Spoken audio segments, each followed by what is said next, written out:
Hello everyone, I welcome you in online class of physics. Today we are going to start a very new topic. The name of the topic is error analysis. But before starting the topic regarding the errors, I would like to discuss two terms before that. The term accuracy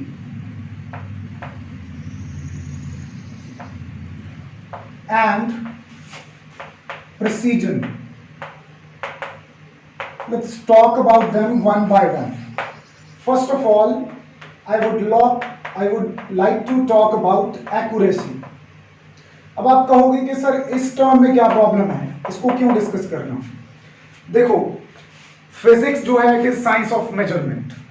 तो इन measurement की जितनी truthfulness होगी, जितना ये सही तरीके से major हो पाएंगी, उतना ही हम लॉज को अच्छे से समझ पाएंगे, रिलेशंस को एस्टैब्लिश कर पाएंगे. तो यहाँ पे एक्यूरेसी का होना बड़ा जरूरी है. एक्यूरेसी का मतलब क्या है? Closeness to the true value, या इसको एक्चुअल वैल्यू भी कह दूंगा.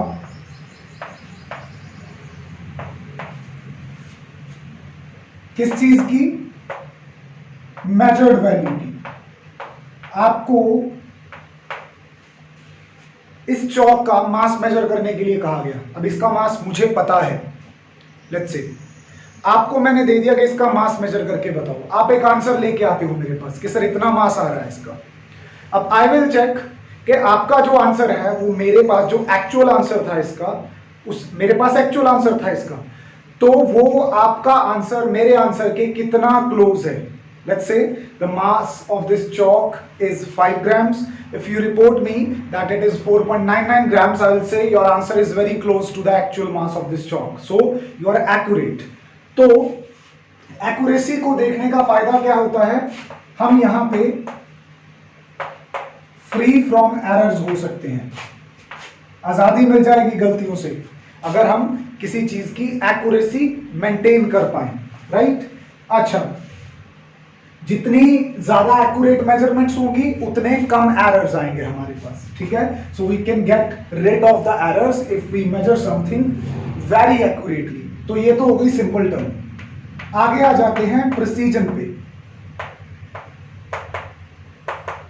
प्रिसीजन का मतलब क्या होता है? प्रिसीजन जो है ये बताती है हमें, डिटरमिन्स अबाउट रेजोल्यूशन या लिमिट ऑफ मेजरमेंट. कोई जो आपने मेजरमेंट की है वो कितनी रिजॉल्व है, कितनी गहराई से है, वो कितनी डेप्थ में जाके है. इसको एक एग्जांपल के थ्रू समझेंगे, बट बिफोर दैट मैं ये बता दूं कि जो प्रिसीजन है ये डिपेंड करती है लीस्ट काउंट ऑफ इंस्ट्रूमेंट के ऊपर.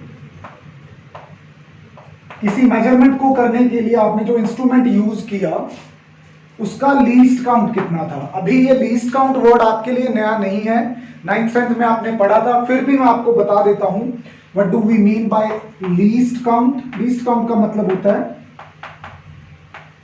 minimum value that an instrument can measure. कोई इंस्ट्रूमेंट कम से कम कितनी वैल्यू को मेजर कर सकता है. एग्जाम्पल के तौर पे जो आपके पास स्केल होता है आपके ज्योमेट्री बॉक्स में, you have 0 on that, then there are smaller lines. How many? There are 10, right? तो 0 और 1 के बीच में 10 लाइंस हैं. यहाँ पे 0 सेंटीमीटर है, यहाँ पे 1 सेंटीमीटर है. आप इस स्केल से कम किस यूनिट साइज तक मेजरमेंट्स कर सकते हो? आप इसमें ये जो छोटी लाइंस हैं ये किसकी होती हैं? मिलीमीटर्स की. तो आप इससे 0.1 मिलीमीटर मेजर कर सकते हो, 0.2 मिलीमीटर मेजर कर सकते हो, तो कम से कम कितना मेजर कर सकते हो? 1 मिलीमीटर। ठीक है, अगर आप इससे 1 मिलीमीटर मेजर कर सकते हो मिनिमम, तो ये इसका क्या हो गया? लीस्ट काउंट हो गया। इवन हमने निकालना भी सीखा था, अपर value minus lower value divided by number of divisions. याद आ गया? 1 माइनस 0 डिवाइडेड बाय 10 कितना आता था? ये 1/10 सेंटीमीटर, या इसको बोल देते थे 0.1 सेंटीमीटर, या इसको बोल देते थे 1 मिलीमीटर। एमीटर और वोल्ट मीटर के रिलेटेड हमें 10th स्टैंडर्ड में निकालना आता था least count, so we know this thing. तो किसी चीज का जो प्रिसीजन है वो उसके लीस्ट काउंट पे डिपेंड करता है। स्मॉलर द लीस्ट काउंट, जितना लीस्ट काउंट छोटा होगा, प्रिसाइज द मेजरमेंट, उतनी ही मेजरमेंट आपकी प्रिसाइज मानी जाएगी। ठीक है, क्या बताया मैंने? प्रिसीजन क्या बताता है कि कोई भी मेजरमेंट जो है वो कितनी रिजॉल्व्ड या कितनी गहराई में जाके है। ठीक है, कितनी डिटेल्ड है वहां पे वो। और प्रिसीजन कैसे डिटरमिन होता है? किसी इंस्ट्रूमेंट के लीस्ट काउंट से। लीस्ट काउंट क्या होता है? मिनिमम वैल्यू जो कोई इंस्ट्रूमेंट मेजर कर पाए। जितना कम लीस्ट काउंट होगा उतनी ही हम मेजरमेंट को क्या मानेंगे? प्रिसाइज मानेंगे। इस चीज को एक्सप्लेन करने के लिए मैं यहां पे बिल्कुल एक सिंपल सी एग्जांपल लूंगा, बी विद मी। उस एक एग्जांपल से आपका एक्यूरेसी और मेजरमेंट दोनों क्लियर हो जाएंगे। चलो इमेजिन करते हैं कि हमारे पास कोई ऑब्जेक्ट था, इसका जो एक्चुअल मास था इट वाज दिस 0.520 ग्राम्स। ये किसी स्टूडेंट को दे दिया गया, 3 स्टूडेंट्स के एक्चुअली सामने रखा गया। ये 3 students, A right, then B, no let's make the table like this, A B और सी, 3 स्टूडेंट्स को दिया गया ये। ठीक है, इन्होंने क्या की? इस ऑब्जेक्ट की 3 रीडिंग्स ली। पहली रीडिंग, दूसरी रीडिंग, तीसरी रीडिंग, राइट। तो ए स्टूडेंट ने जो पहली रीडिंग ली, इसके पास जो भी इंस्ट्रूमेंट था दैट वाज 0.52 ग्राम्स। दूसरी रीडिंग ली इसने 0.51 ग्राम्स और तीसरी रीडिंग ली इसने 0.50 ग्राम्स। जो बी स्टूडेंट था उसने रीडिंग्स ली 0.516 ग्राम्स, 0.515 ग्राम्स और जो तीसरी रीडिंग ली इसने it was 0.514 grams. Let's move ahead. जो तीसरा स्टूडेंट था सी, उसने रीडिंग ली 0.520 ग्राम्स, 0.521 ग्राम्स एंड 0.520 ग्राम्स। चलो इसके बाद हमने क्या किया? अब ये 3 आंसर तो रिपोर्ट नहीं करेंगे ना, क्या निकाल लेंगे? इनकी average. If you check the average of all 3 students you are certain to get. A student की तीनों रीडिंग्स की अगर एवरेज निकालें 0.52 plus 0.51 plus 0.50 divided by 3 sorry, तो ये आंसर आएगा 0.51 ग्राम्स और इसका आंसर आएगा 0.515 ग्राम्स और तीसरे का आंसर आएगा 0.520 ग्राम्स। ये तीनों स्टूडेंट्स ने ये वाले आंसर्स जो हैं वो रिपोर्ट किए। अब आपको जज करना है कि किसका आंसर एक्यूरेट है, किसका आंसर प्रिसाइज है, किसका आंसर एक्यूरेट और प्रिसाइज दोनों है। हमें अच्छी मेजरमेंट में दोनों चीजें चाहिए होती हैं। सबसे पहले ए स्टूडेंट की बात करते हैं। यहाँ पे ए स्टूडेंट की प्रॉब्लम क्या थी कि उसको जो इंस्ट्रूमेंट दिया गया इस मास को मेजर करने के लिए, वो डेसिमल के बाद 2 ही प्लेसेस तक रिकॉर्डिंग ले पाता था, रीडिंग ले पाता था। इसका मतलब इस पर्सन के इंस्ट्रूमेंट का जो लीस्ट काउंट है वो 0.01 है। Agree with me? 2 डिजिट्स तक ले पाता है। बी और सी जो है, इनके पास जो इंस्ट्रूमेंट थे उसका लीस्ट काउंट कितने डेसिमल प्लेसेस तक जा सकता है?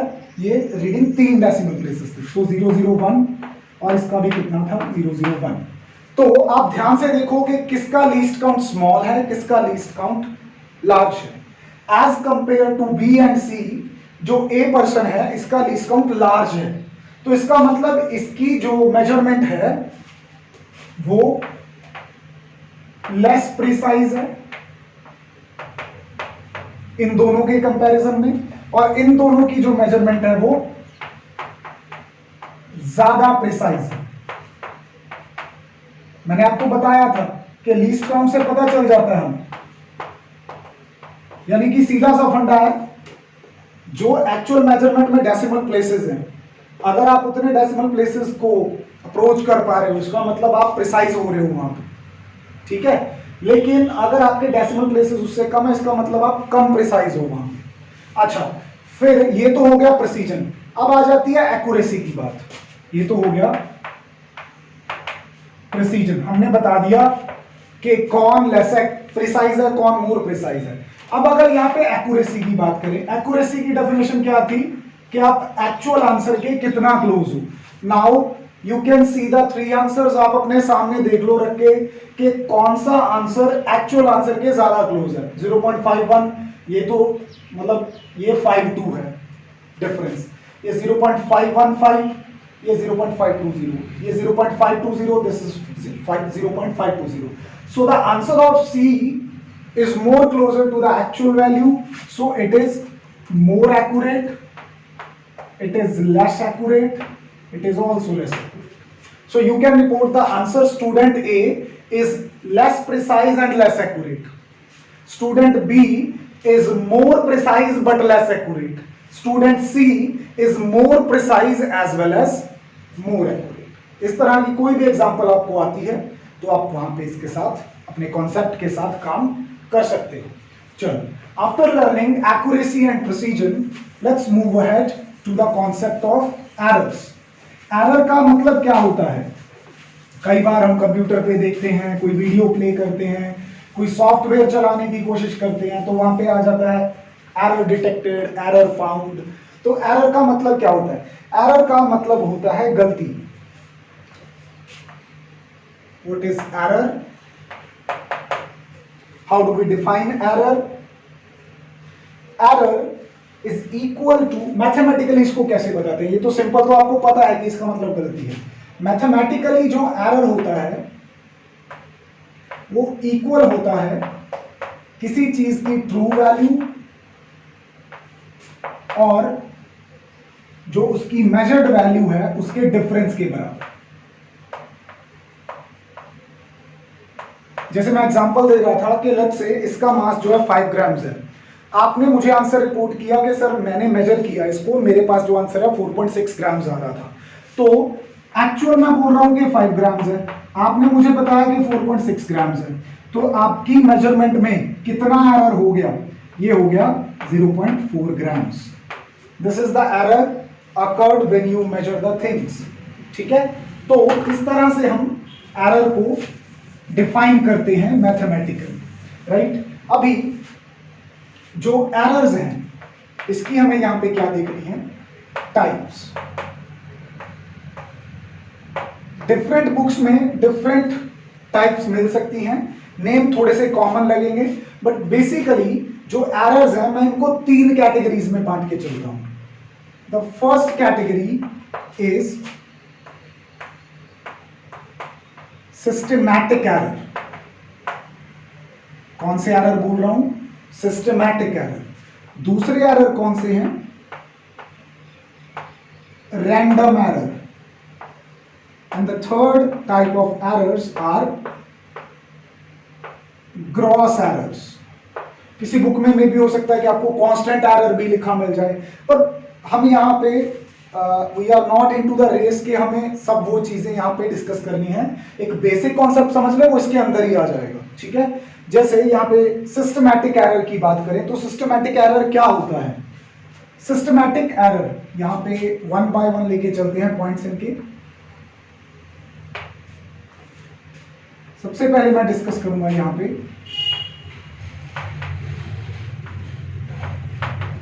सिस्टमैटिक एरर को। तो इसको इजीली समझने के लिए पॉइंट्स में ब्रेक करते हैं।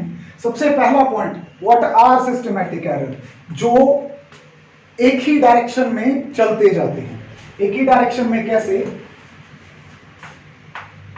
Occurs in definite pattern. जैसे यहां पे आपने एक मेजरमेंट की थी कि एक्चुअल 5 ग्राम था, आपका मतलब आपका 4.6 ग्राम्स आया तो 0.4 ग्राम्स। अब अगर इसी डायरेक्शन में मैं आपको चीजें देता जाऊं मेजर करने के लिए, और आपका जो डिफरेंस है वो पॉजिटिव की तरफ ही बढ़ता जाए, मतलब आप हर बार उसको कम मेजर करते जाओ। ऐसा भी हो सकता है कि गलती से कई बार ज्यादा मेजर हो जाए, तो वो डेफिनेट पैटर्न ना हुआ। डेफिनेट पैटर्न का मतलब है कि आपको हर बार चीजें मेजर करने के लिए दी जाती हैं, आप उनका आंसर हर बार लेस देन एक्चुअल बताते हो। So you are going in a particular direction. या आपको किसी चीज की लेंथ मेजर करने के लिए दी गई, किसी ना किसी कारण से आप उसकी लेंथ हर बार ज्यादा बताते हो एक्चुअल लेंथ से उसकी। तो आप एक पर्टिकुलर डायरेक्शन में मूव कर रहे हो, इधर ज्यादा वाली साइड और आप लेस वाली side. If this thing happens, तो आपके साथ कौन से एरर्स हो रहे हैं? वहां पे सिस्टमैटिक एरर्स हो रहे हैं। मतलब ये पॉजिटिव भी हो सकते हैं, इधर पॉजिटिव होते हैं, एक डायरेक्शन में जाने को पॉजिटिव बोल दिया और दूसरी डायरेक्शन में जाने को नेगेटिव बोल दिया। दूसरी बात, ये जो एरर्स हैं इनके जो कॉज होते हैं, कारण होते हैं, वो हमें पता होते हैं कि क्यों हो रही हैं। अगर आपको किसी प्रॉब्लम का, किसी बीमारी का पता है तो आप उसको रूट आउट भी कर सकते हो। सो इनको मिनिमाइज भी किया जा सकता है। अगर आपको पता है कि किसी चीज की प्रॉब्लम कहां पे है, इनके सोर्स पता है आपको, ठीक है, सोर्स इज नोन, मतलब इनका कॉज नोन होता है कि ये हो क्यों रहा है, तो हम उसको क्या कर सकते हैं? मिनिमाइज कर सकते हैं। इनके जो सोर्सेज हैं वो क्या क्या हो सकते हैं? नंबर 1 हो सकता है इंस्ट्रूमेंटल एरर। जो आपको इंस्ट्रूमेंट दिया गया वही सही नहीं है, उसी में प्रॉब्लम है। जैसे सपोज करो मैंने आपको स्केल दे दिया, अब 0 से शुरू करना होता है मेजर करना। 0 से 1 पे जाते इसका मतलब 1 सेंटीमीटर हो गया, 0 से 2 तक जाते इसका मतलब 2 सेंटीमीटर हो गए। बट सपोज करो कि उसके 0 की कुछ लाइंस यहाँ पे टूटी हुई हैं हमारे पास, और हर बार जो आंसर लेके आओगे मेरे पास किसी भी चीज की लेंथ मेजरमेंट का, वो हर बार उतनी रीडिंग्स की वहां पे वॉश अवे होने की वजह से, ब्रोकन अप होने की वजह से गलत लेके आओगे, ठीक है। तो वहां पे मेरे को पता चलेगा कि मेरे इंस्ट्रूमेंट में खराबी है, इस वजह से मेरे से गलतियां हो रही हैं। दूसरा, imperfection in experimental technique.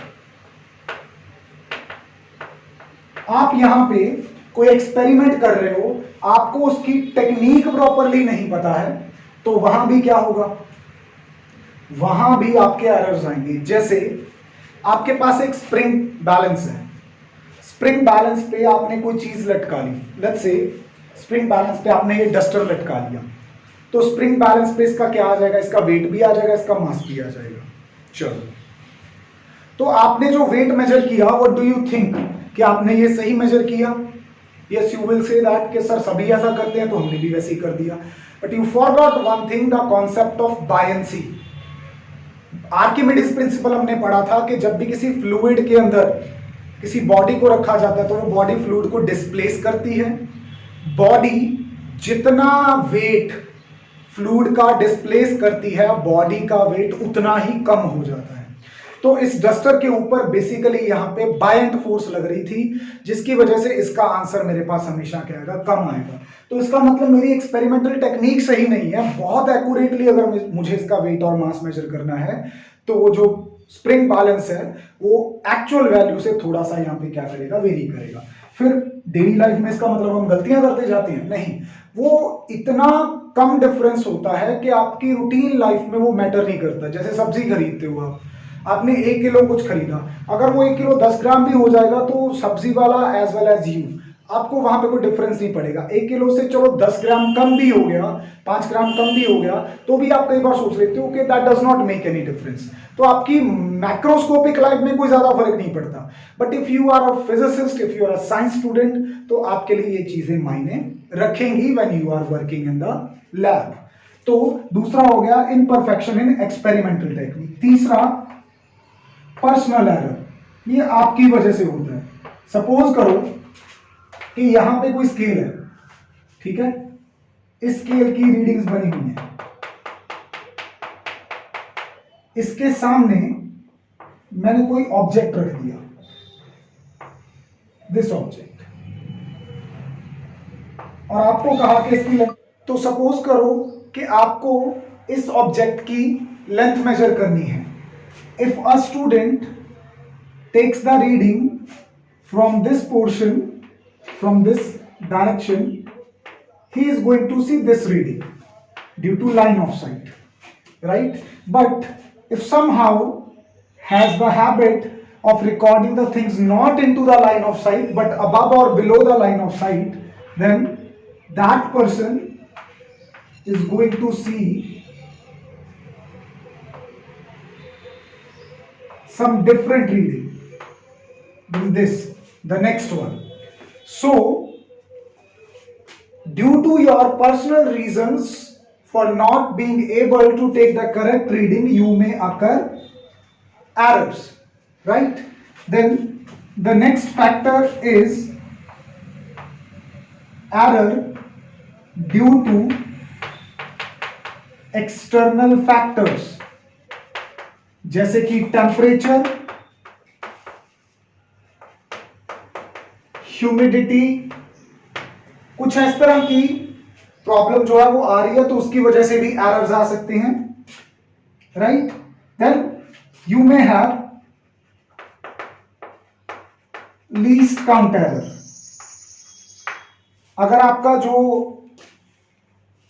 Scale है या डिवाइस है जिसके साथ आप काम कर रहे हो, उसका जो लीस्ट काउंट है उसको आप लेना भूल गए, या उसकी वजह से कोई प्रॉब्लम है, वहां पे डिवाइस प्रॉपर नहीं है। खैर, ये जो लीस्ट काउंट एरर है इसको हम रैंडम एरर और सिस्टमैटिक एरर दोनों में डिस्कस कर सकते हैं।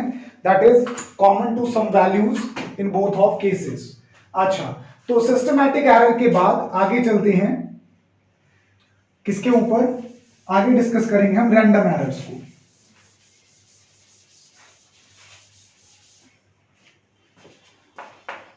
रैंडम एरर्स, रैंडम का मतलब होता है जिसकी कोई पर्टिकुलर डायरेक्शन ना हो, जिसका मतलब है कि ये पॉजिटिव भी हो सकते हैं और नेगेटिव भी हो सकते हैं, इनकी कोई डेफिनेट डायरेक्शन नहीं होती।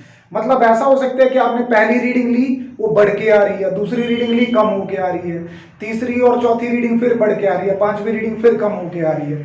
तो एक्चुअल वैल्यू से आप पॉजिटिव साइड पे भी जा सकते हो, नेगेटिव साइड पे भी, मतलब ज्यादा बढ़ के भी आ सकती हैं वैल्यूज और कम भी आ सकती हैं।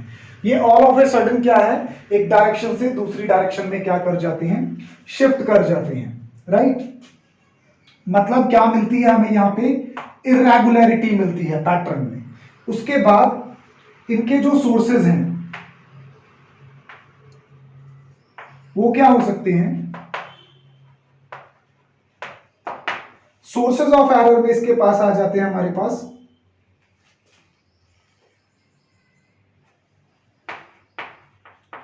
Unpredictable variation. जैसे सपोज करो कि आप ओहम्स लॉ कर रहे थे, यहाँ पे ओहम्स लॉ क्या होता है कि आपको डिफरेंट वैल्यूज ऑफ पोटेंशियल के लिए डिफरेंट वैल्यूज ऑफ करंट लेके उनकी रेशो निकालनी होती है। तो अचानक वोल्टेज में कोई फ्लक्चुएशन आ गई, उसकी वजह से करंट में कोई फर्क पड़ गया वहां पे, तो ये जो इस तरह की अनप्रेडिक्टेबल सडन वेरिएशंस हैं उसकी वजह से कोई ना कोई रैंडम एरर आ सकता है। वो फ्लक्चुएशन जो बढ़ के भी आ सकती है, वो कम भी हो सकती है। नेक्स्ट आ गया यहाँ पे टेम्परेचर, प्रेशर, इन सब कंडीशंस में अचानक से कोई फर्क पड़ गया। देन उसके बाद अगला पॉइंट जो हम इसका डिस्कस कर सकते हैं, सोर्सेस डिस्कस करने के बाद, जो रैंडम एरर्स हैं इनको मिनिमाइज किया जा सकता है। Can be minimised. कैसे करेंगे minimised? By taking number of readings. अब आप कहोगे कि नंबर ऑफ रीडिंग्स लेने से क्या हो जाएगा? नंबर ऑफ रीडिंग्स लेने से अगर आप उसका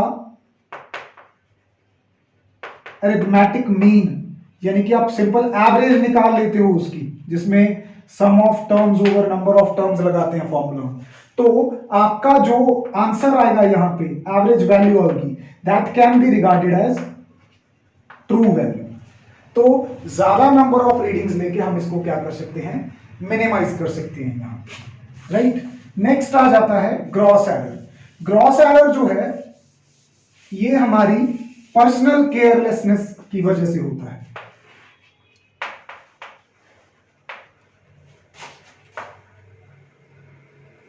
अगर हम केयरलेस हैं या लेस अटेंटिव हैं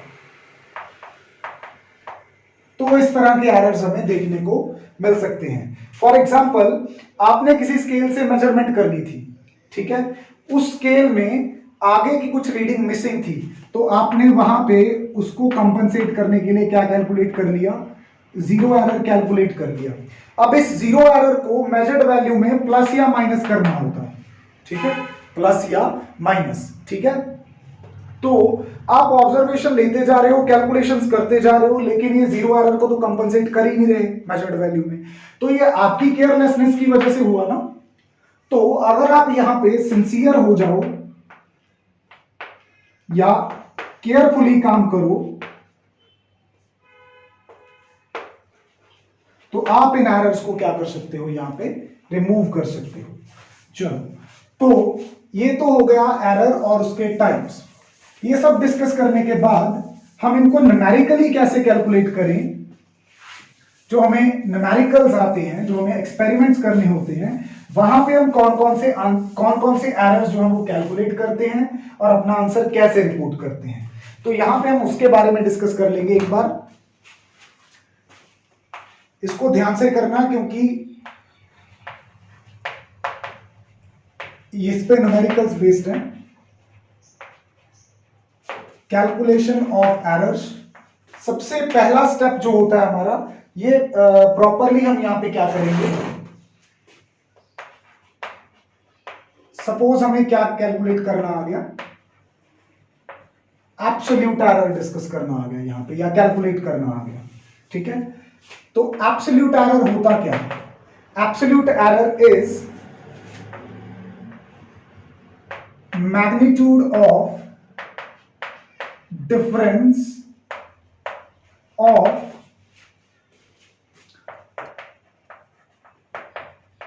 individual value and true value। आपने किसी भी चीज को मेजर किया, उसकी 5 या 6 रीडिंग्स ले ली, हर एक रीडिंग को इंडिविजुअल रीडिंग बोला जाता है, और उन इंडिविजुअल रीडिंग्स की एवरेज को क्या बोलते हैं? ट्रू वैल्यू बोलते हैं। क्या बोलते हैं? True value. ट्रू वैल्यू कैसे कैलकुलेट करेंगे वो मैंने आपको बता दिया। अब यहां पे हम कैसे मैग्नीट्यूड फाइंड आउट करेंगे? हर एक जो इंडिविजुअल वैल्यू है उसका सबसे पहले आप ट्रू वैल्यू फाइंड आउट कर लोगे। लेट्स से मैं यहां पे ट्रू वैल्यू को ए एम के साथ डिनोट कर रहा हूं। ए एम का मतलब है यहां पे अरिथमेटिक मीन, ठीक है। तो ए एम और एग्जाम्पल के तौर पे कह दो कि वहां पे रीडिंग्स कितनी थी? वहां पे A1, A2, A3 and so on क्या थी? AN थी। n नंबर ऑफ रीडिंग्स थी। तो मैंने सबसे पहले इनका क्या निकाला? मीन निकाला। सबको क्या करके? ऐड करके। सबको ऐड करके जब हमने मीन निकाल लिया तो हमारे पास एक आंसर आएगा, अरिथमेटिक मीन। इसको ट्रू वैल्यू बोलते हैं। अभी जो एब्सोल्यूट एरर आएगा उसको आप कैसे देखोगे? सबसे पहले AM में से पहली वैल्यू माइनस कर दोगे, ठीक है। इसको आप क्या बोलोगे? We call it delta A1। Delta word जो है वो यहां पे एब्सोल्यूट को डिनोट करेगा। Keep it in mind. वैसे तो डेल्टा का मतलब डिफरेंस होता है, पर ये डेल्टाज यहाँ पे किसके रिलेटेड होंगे, एब्सोल्यूट एरर के। सो डेल्टा ए का मतलब है absolute error in first value. कैसे रीड करेंगे इसको, absolute error in first value am minus a1, ठीक है। फिर डेल्टा a2 क्या आएगा, am माइनस a2। इस तरह से आप ये प्रोसेस जो है चलाते जाओगे तो delta a1, delta a2, delta a3, delta a4 so on delta an। यहाँ पे ध्यान रखना मैंने am अरिथमेटिक मीन में से माइनस किया है, तो आपके पास यहाँ पे क्या आ जाएंगे, ये एब्सोल्यूट एरर आ जाएंगे, ठीक है। ये पॉजिटिव भी हो सकते हैं, नेगेटिव भी हो सकते हैं, इट कैन बी पॉजिटिव और नेगेटिव। एक न्यूमेरिकल के थ्रू इसको करेंगे डिस्कस, डोंट वरी। दूसरा आ जाता है, इसको मीन एब्सोल्यूट एरर भी बोल सकते हैं या एवरेज एब्सोल्यूट एरर। अब ये तो नाम का ही मतलब यहां पे आप समझ गए होंगे, जो आपने ऊपर एरर्स इंडिविजुअली कैलकुलेट किए हैं, डेल्टा a1, डेल्टा a2, अगर मैं आगे कैलकुलेट करता डेल्टा a3, डेल्टा a4, इन सब की क्या लेनी है, एवरेज लेनी है। Average of individual absolute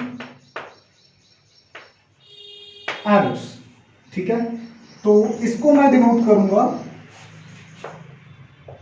delta a mean के साथ, और कैलकुलेट कैसे करूंगा, फर्स्ट केस में जो मैंने डेल्टा a1 निकाला था इसका मैग्नीट्यूड लूंगा, फिर इसी तरह डेल्टा a2 का, इस तरह से सभी टर्म्स को क्या कर दूंगा, ऐड करके इनकी क्या निकाल दूंगा, एवरेज। तो यहां पे जो आंसर आएगा मेरे पास, that is going to be mean absolute error. अच्छा, इस स्टेज पे हम अपना आंसर जो है रिपोर्ट कर सकते हैं अगर हमें एब्सोल्यूट एरर्स की फॉर्म में पूछा गया है। तो रिजल्ट यहां पे कैसे एक्सप्रेस करेंगे, ध्यान देना इस स्टेप पे, सबसे इंपॉर्टेंट स्टेप है। तो रिजल्ट में हम क्या करेंगे, जो हमारी मीन वैल्यू आ रही थी, इस मीन वैल्यू में ये जो मीन एब्सोल्यूट एरर आ रहा है, इसको प्लस या माइनस करके लिखेंगे।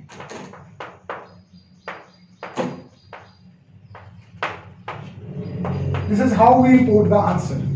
जो true value I plus minus जो डेल्टा ए मीन आया, राइट। लेकिन ऐसा जरूरी नहीं है कि सिर्फ हमें यहीं तक काम करना हो, हमें आगे और टाइप के एरर्स भी कैलकुलेट करने आ सकते हैं। Let's watch about them. अगला एरर आ जाता है relative error. Relative error basically क्या होता है, ये होती है रेशो किस चीज की,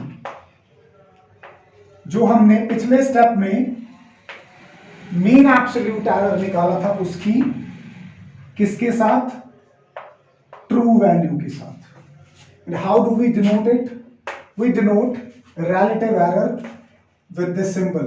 this is also read as delta, ठीक है।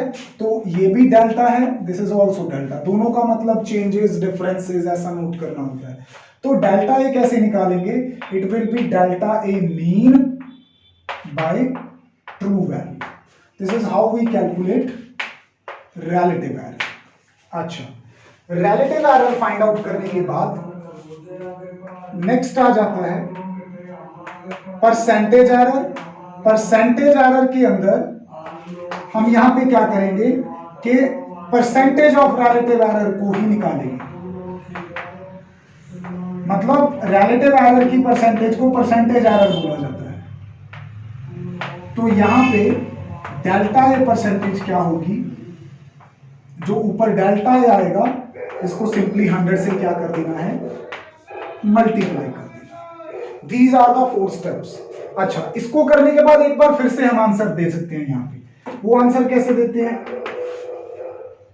am जो ट्रू वैल्यू आई थी प्लस माइनस ये यहां पे जो परसेंटेज एरर आएगा, इन दोनों को यूज करके भी आंसर रिपोर्ट किया जा सकता है। So we have 2 ways to give the answer. अभी मैं एक न्यूमेरिकल करवाऊंगा, उस एक न्यूमेरिकल में आपको ये सारी चीजें यहां पे क्या हो जाएंगी, क्लियर हो जाएंगी, ठीक है। Let's do the numerical. चलो, न्यूमेरिकल क्या था, मुझे पानी का एक सैंपल दिया गया, अ सैंपल ऑफ वाटर। उसका रिफ्रैक्टिव इंडेक्स फाइंड आउट करने को कहा गया मुझे। तो मैंने उस वाटर के रिफ्रैक्टिव इंडेक्स को मेजर करने में मैनी रीडिंग्स ली, एक सिंगल रीडिंग ली। वो कौन कौन सी रीडिंग्स थी मेरे पास? इट वाज 1.29, पहली बार एक्सपेरिमेंट करके रीडिंग ली। दूसरी बार फिर से रिपीट किया experiment, I got the value 1.33, then 1.34, then 1.35, then I got the value 1.30, ठीक है, 1.30, then 1.32, just a moment, let me match the values, 1.29, 1.33, 1.34, 1.35, 1.32, then 1.36, I skipped few values, right? Then 1.30, it is here, and the last value that I got is 1.33. यानी कि कितनी बार repeat किया मैंने experiment? 1 2 3 4 5 6 7 8 times experiment को repeat किया। तो यहां पे मुझे कहा गया है कि इसका क्या क्या फाइंड आउट करो, इसकी मीन वैल्यू फाइंड आउट करो, इसका एब्सोल्यूट एरर फाइंड आउट करो, इसका mean absolute error find out करो, relative error, percentage error and report the answer. तो एक कंप्लीट न्यूमेरिकल है हमारे पास।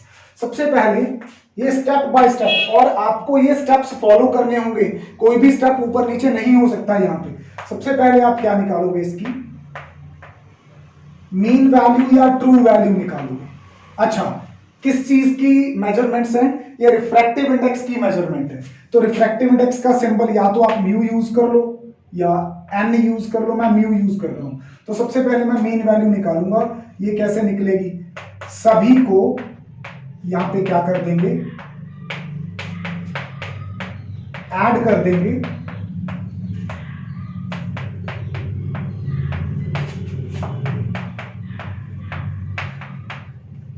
ठीक है, 1.30, 1.33। इसके बाद कितनी नंबर ऑफ रीडिंग्स थी? 8। तो sum of division over number of division. अगर हम इसको सॉल्व करते हैं तो हमारे पास आंसर आएगा 1.3275। ये आंसर आ जाएगा डिवाइड करके। पर हमें तो सिग्निफिकेंट फिगर्स का ख्याल रखना है। जिन चीजों को हमने ऐड किया है वहां पे डेसिमल के बाद कितने प्लेसेस थे? 2 प्लेसेस थे। तो यहां भी हमें 2 चाहिए होंगे, यानी कि 7 और 5 हमें क्या करना है? ड्रॉप करना है। अगर 7 ड्रॉप करना है, ये 5 से ग्रेटर है, तो इसके पहले वाले में एक बढ़ के आ जाएगा। तो ये हमने क्या कर दिया? करेक्टेड रिजल्ट ले लिया, ठीक है, 1.33। चलो अभी दूसरे स्टेप में क्या कैलकुलेट करेंगे? Individual absolute error. Absolute error आपको निकालना सिखाया था कि ये डिफरेंस होता है किसका? मीन वैल्यू का हर एक इंडिविजुअल वैल्यू के साथ।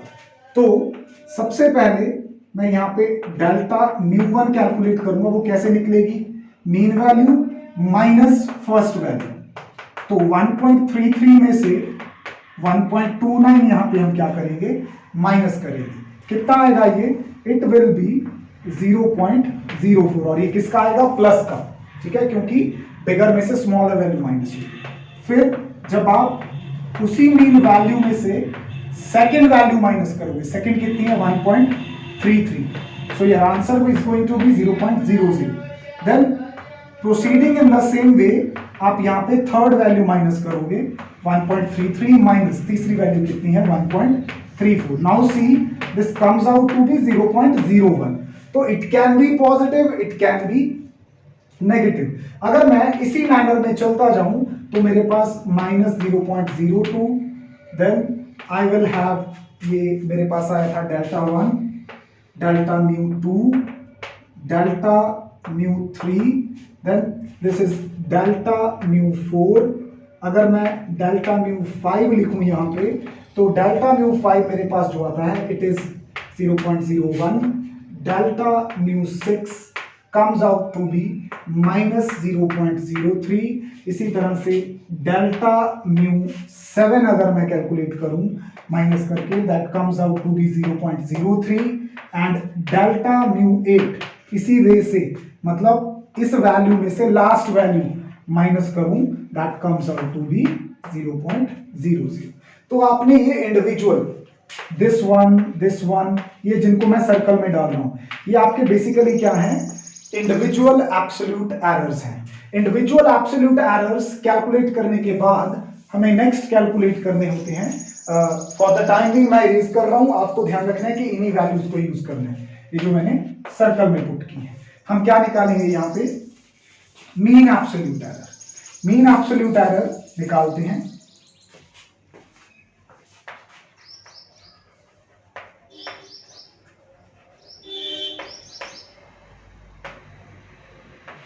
अच्छा, कितनी वैल्यू आ रही थी, पहली वैल्यू थी 0.04, ठीक है। दूसरी वैल्यू कितनी थी 0.00। What was the third value, it was -0.01। अब माइनस नहीं लेना, मैग्नीट्यूड ले रहे हैं हम, ठीक है। The next value is 0.02, right. Next value is again 0.01। ये वही वैल्यूज हैं जो अभी हमने निकाली, ठीक है। देन 0.03। आप देख रहे हो कि मैं सबका मैग्नीट्यूड ले रहा हूं, उनका प्लस या माइनस साइन साथ में नहीं लेना है। देन लास्ट पे 0.03 और लास्ट पे हो जाएगी 0.00। इन सभी वैल्यूज को मुझे यहां पे क्या कर देना है, ऐड कर देना है। जब इनको ऐड करके और डिवाइड करके 8 के साथ मैं आंसर फाइंड आउट करता हूं, I'm supposed to get 0.0175। पर मैंने जिन चीजों को ऐड किया उनके डेसिमल प्लेसेस 2 थे, तो मुझे भी यहाँ पे 2 डेसिमल प्लेस चाहिए, तो मुझे यहाँ पे 75 को क्या करना है, ड्रॉप।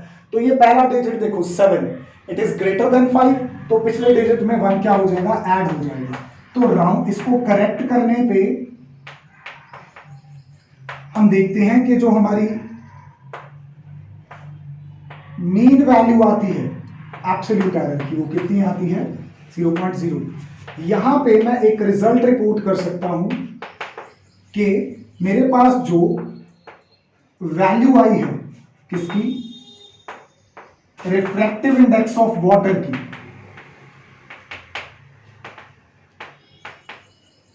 वो कितनी आई है, इट इज मीन वैल्यू कितनी आई थी 1.33 प्लस माइनस 0.02, और यूनिट तो इसकी कोई नहीं होती, तो this will be my answer.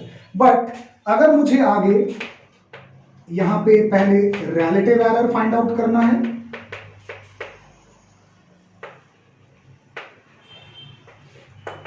Relative error क्या होगा, डेल्टा म्यू। तो रिलेटिव एरर कैसे निकलेगा, जो मैंने यहां पे मीन एब्सोल्यूट एरर निकाला है उसको मैं डिवाइड कर दूंगा इसकी एवरेज वैल्यू के साथ। तो मीन एब्सोल्यूट एरर कितना निकाला मैंने, 0.02, और इसकी एवरेज वैल्यू क्या आ रही थी 1.33, done in the first step. तो इसको अगर आप सॉल्व करते हो, you are suppose to get the answer 0.015। पर आप यहां पे कर रहे हो डिवीजन, ठीक है। तो डिवीजन के केस में जो आंसर रिपोर्ट करते हैं वो सिग्निफिकेंट फिगर्स देख के करते हैं। इसमें कितनी सिग्निफिकेंट फिगर्स हैं, 3 सिग्निफिकेंट फिगर्स हैं, किसी मेजरमेंट से आया है ये नंबर। और इसमें भी कितनी सिग्निफिकेंट फिगर्स हैं, इसमें 3 सिग्निफिकेंट फिगर्स हैं, इसमें 2 सिग्निफिकेंट फिगर्स हैं। आंसर किस में रिपोर्ट करना है, जिसकी कम होती है, कम किसकी है, इसकी कितनी है 2, तो आपको आंसर भी 2 सिग्निफिकेंट फिगर्स में करना है। तो आपको ये 5 यहां पे क्या करना पड़ेगा, ड्रॉप। इसके पहले का डिजिट क्या है, ऑड, अगर ऑड हो तो यहां पे नंबर बढ़ जाता है। सो द करेक्टेड रिजल्ट भी 0.02। तो देखो हर एक स्टेप में मेरे सिग्निफिकेंट फिगर्स के रूल यहां पे यूज हो रहे हैं, ठीक है। अच्छा, तो मेरा रिलेटिव एरर भी कितना आ गया, 0.02।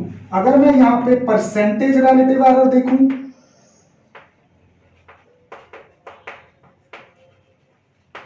परसेंटेज रिलेटिव एरर, तो मुझे कुछ नहीं करना, जो ऊपर मेरा रिलेटिव एरर आया है इसको 100 से क्या कर देना है, मल्टीप्लाई। यानी कि 0.02 को अगर मैं 100 से मल्टीप्लाई करूं, this comes out to be 2%। तो एक आंसर तो मैंने यहां पे रिपोर्ट कर दिया था रिजल्ट। एक रिजल्ट अगर मैं दूसरा रिपोर्ट करूं यहां पे, वो मेरी मीन वैल्यू के साथ परसेंटेज एरर क्या हो जाना चाहिए, ऐड। तो मैं दूसरा रिजल्ट यहां पे रिपोर्ट कर रहा हूं, that will be 1.33 plus minus कितने परसेंट आया है 2, साथ में परसेंट लिखना है। So in these two ways I can express my answer and this is how the scientists work. जब भी कोई मेजरमेंट लेते हैं वो किसी एक्सपेरिमेंट के बाद, तो वो इस मेथड से काम करते हैं। अब सिमिलर प्रॉब्लम्स आप इसकी सॉल्व करोगे। Let's meet in the next video, till then take care of yourself, good bye.